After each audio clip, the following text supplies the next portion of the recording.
So the first period that we're going to attack is the Gray Slick Marty Ballin period, 1974 to 1978. Interesting billing here, isn't it? Even on the spine, well, the spine is too worn, but it's similar to this one, isn't it? Alright, Dragonfly is recognized as the first JS LP. Let's look at the personnel. So, of course, you have these two. And then you have these four here that I mentioned in the previous Baron von Tollbooth and the Chrome Nun LP. David Freiberg, who was in Quicksilver Messenger Service, and then he was a replacement for Marty Ballin at Jefferson Airplane. So he was on board. Then you had the extremely young lead guitarist Craig Chiquisa. He was like 19 at this time. The new drummer John Barbata. Papa John Creech on the violin. That's him playing right now. And newcomer Pete Sears, who played bass and keyboards and a little bit of backing vocals. So Sears and Freiberg would alternate bass and keyboards. But you're looking at... oh yeah, one more. Though not a official member of the band yet, Marty Ballin appeared on this one, writing and singing lead on the song Caroline. So if you look at these 8 members here, and the rest of these are just like production guys. Kind of interesting that you would have these guys pictured. This one right here looks like fodder from Drive-In Massacre. But if you look at these 8 guys here, this is the lineup that was solidified over the next 4 years. Well, everyone except for Papa John. He was there for the next couple albums. And he toured with them even after he was out of the band. But anyway. Alright, look at the songs here.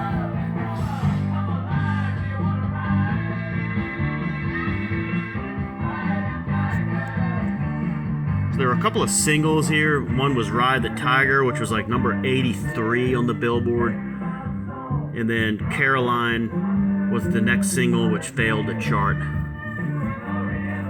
But for some reason, it's still a big...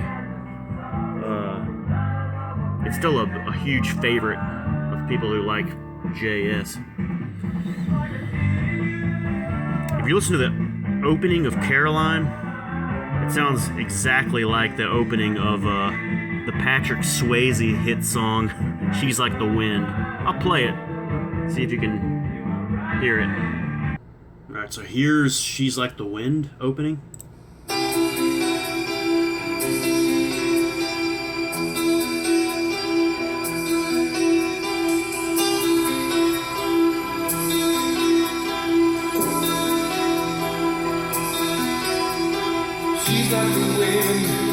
And here's the opening of Caroline.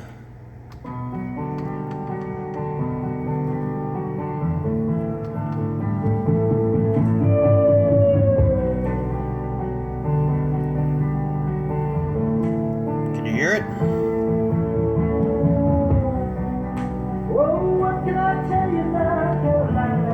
So another thing, a lot of people won't pick that up, but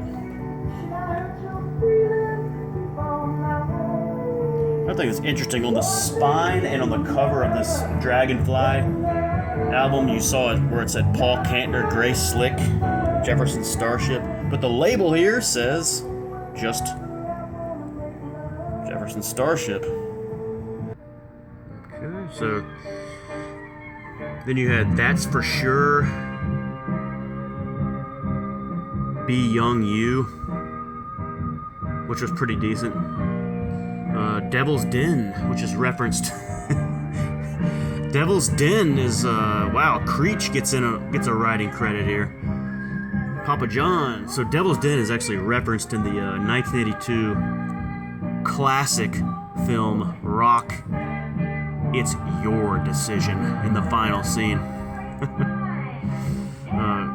Come to Life is just okay. All Fly Away is a very good one. And Hyperdrive is an excellent song. In fact, it might be the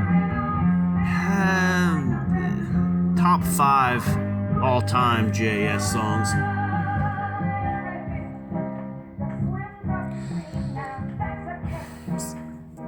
So as you can see by the writing credits there, and then with the vocals being shared, there's a real communal type effort where everyone kind of gets involved, which leads to kind of a unevenness type of sound. But unlike those last 3 LPs that I showed you, the project ones, this one and Baron von Tolbooth and Sunfighter, this one sounds more like a real seasoned professional band.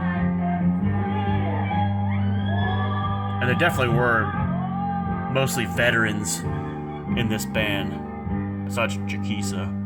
But this is one that's grown on me a lot. Speaking of Jaquiso, it's his guitar playing really helps distinguish kind of the signature JS sound, as far as making it one of the main things that makes it a lot different from the JA, the Jefferson Airplane sound with Kalkunen guitar. Kalkunen was a much better guitarist, but this is just a much different style. The violin definitely gives it a different sound. Pete Sears had played with a lot of different musicians. He's an English musician. He played with Rod Stewart, one of his LPs, and a bunch of others.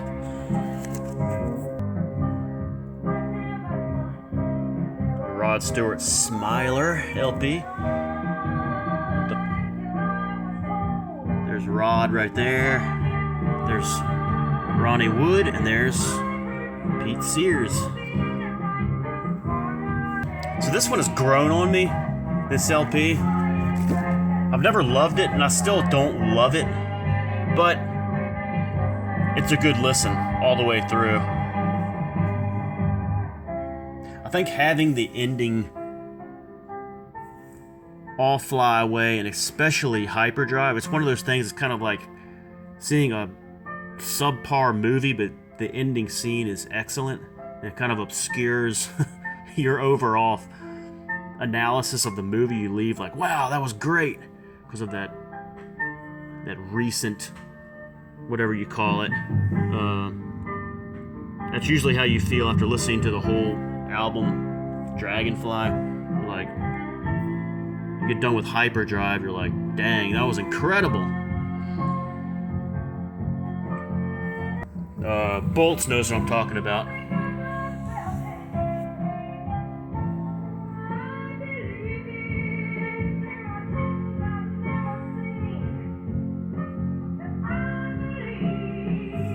It's Dragonfly, 1974.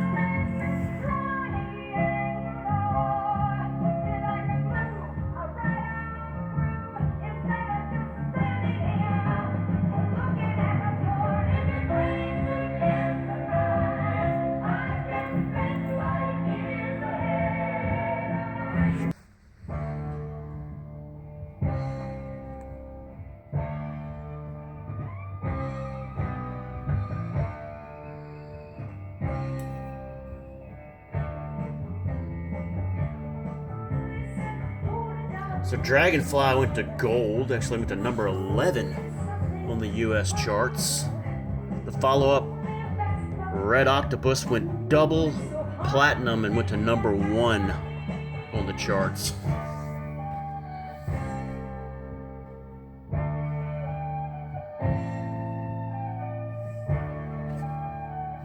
Let's take a look at the lineup. I have always loved this picture. Something about the decor in this whatever room they're in here, and just the way that every single member is dressed. Just such a great look. Like Barbada, the drummer, with that shirt. There's Freiberg opening up his shirt a little bit in the background. Chiquiso looking good, happy. Paul Kantner, it's a good look for him. Marty Balin, all business-like, dressed all nicely. Slick just looks incredible in that pic. Pete Sears with the tight jeans and the beer and the cool shoes, the leather jacket.